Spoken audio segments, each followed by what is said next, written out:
Hey guys, it's Max. How's everyone doing? Hope everyone's having a great day. Sitting outside trying to enjoy the weather, trying to recuperate a little bit from COVID. I didn't take a test. It feels an awful lot like it though. All right. My noon report went a little long. If any of you guys watched it, I appreciate that.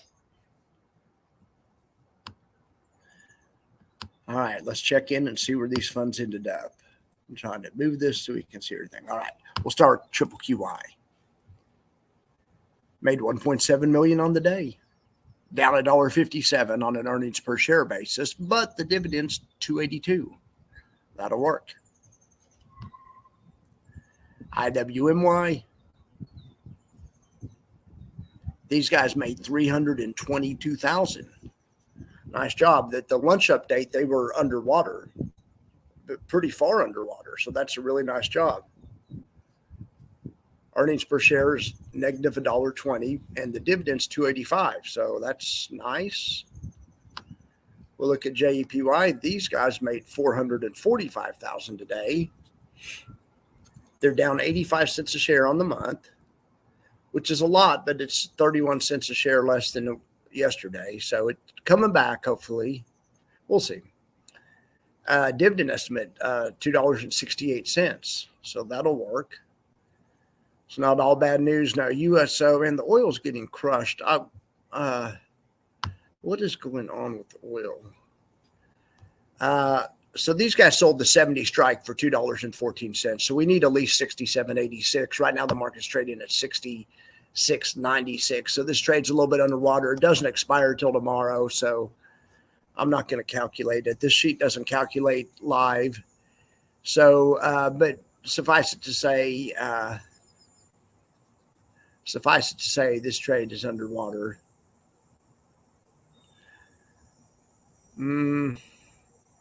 Trying to give you a guesstimate by 100,000 or something. Anyway, all right. So let's look and see what else we got going on.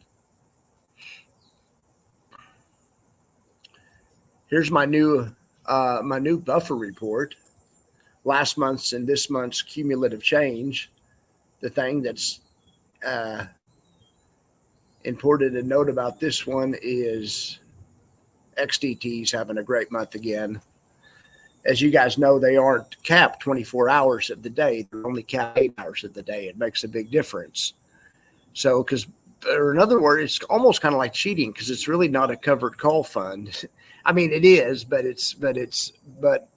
for most of the day, it's uncapped. Now, in the old days, the market was just open, during the day, and that's always the way it'd been. And of course, you could trade in overseas markets at nighttime.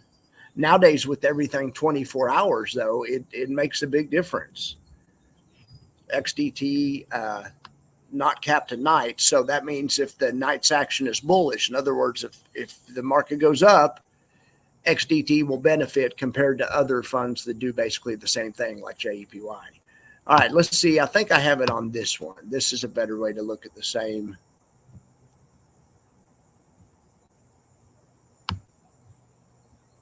This one right here. This is just September. Okay, and this is updated as of today. So this is how much the funds are down for this month. This month hasn't been a great month. And you can see the ones, the furthest on the right is today's results. So JEPI is still down 1.51% on the month, but it's not, it's less than any of them except XDTE, which is only down 1% on a month.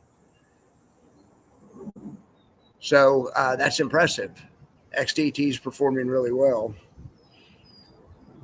But this right here, I'm just trying to make a different way to compare how these funds do during different markets. So WiMAX has had a rough time this month, but of course WiMAX has a lot of crypto exposure. Cryptos got killed in the last week, especially. All right, so let's look at just a plain old buffer report. Okay, here's just the plain Jane buffer report, and man, I'd really like to see that. SPY-T outperforming by a bunch of the SPY. That's incredible. I mean, that's what happens when you sell call spreads instead of sell covered calls.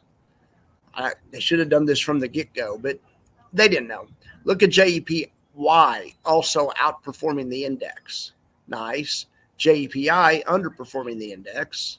Still a great fund. SPY is in line with the index. iSpy, I don't know what's up with iSpy. In fact, I do know what's up. I have a data problem with them. So all these days it looks like it's down. It's not really down. I need to just take them off of here. I just remembered. I just figured that out.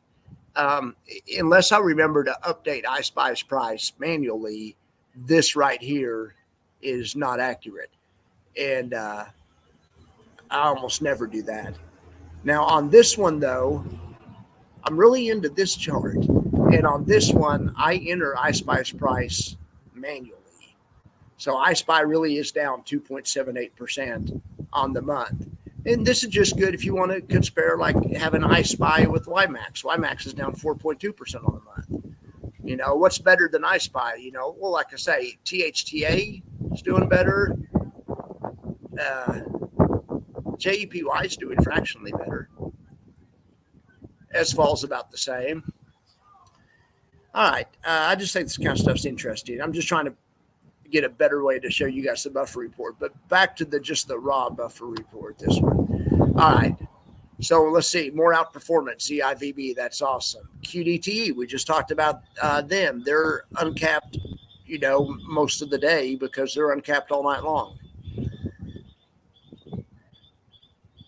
Somebody did a study once that showed like a large amount of the market's gains over the past however long, 20 years or something, came from overnight. So this fund is positioned perfectly for that. The only thing I would caution people with is this fund will, because of that, if we have a bear market or if the market drops, this fund will drop faster than the other funds too. There's always a cost. There's a cost for everything. Long as the market keeps going up, in good shape. Okay, so let's see what else we have. Any standouts here?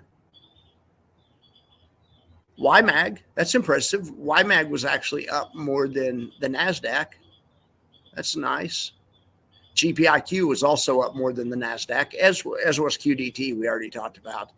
But the rest of these were in line. Triple QT got about 80% of the upside. Triple QI got about 80% of the upside.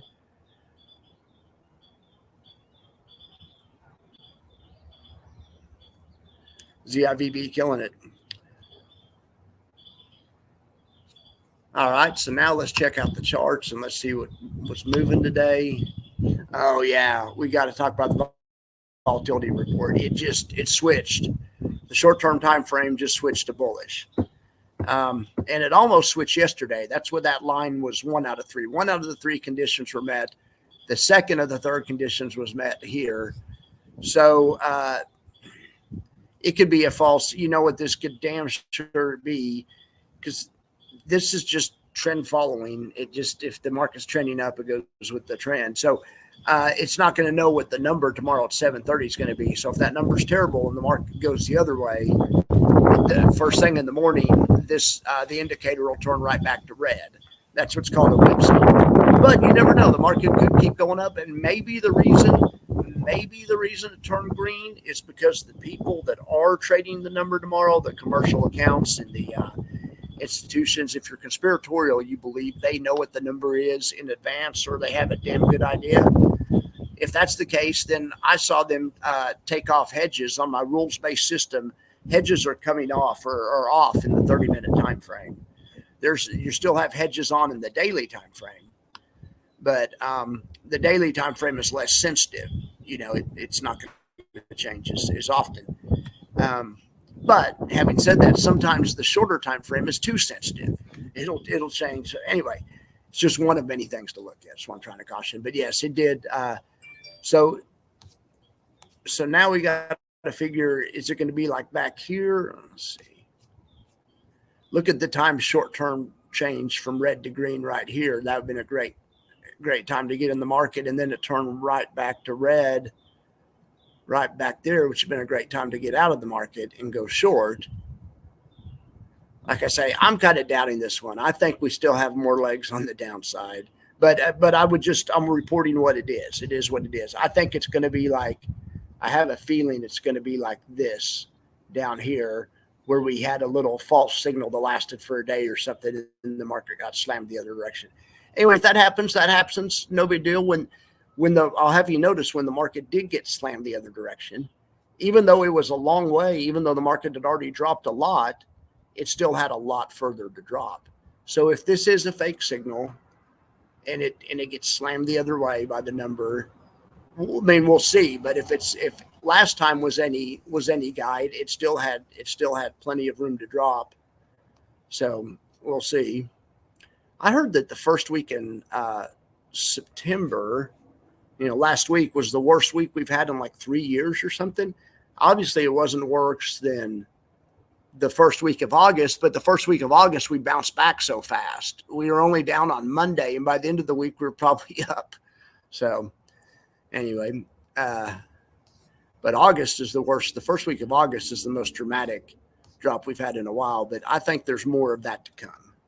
That's my prediction. But for right now, the volatility model is flipped to positive on the short term. All right, guys. Well, I appreciate it. Sorry if you listened to my noon update today and it was super long. But anyway, I'm making this one short to make up for it. You guys have a good day. All right. See you later.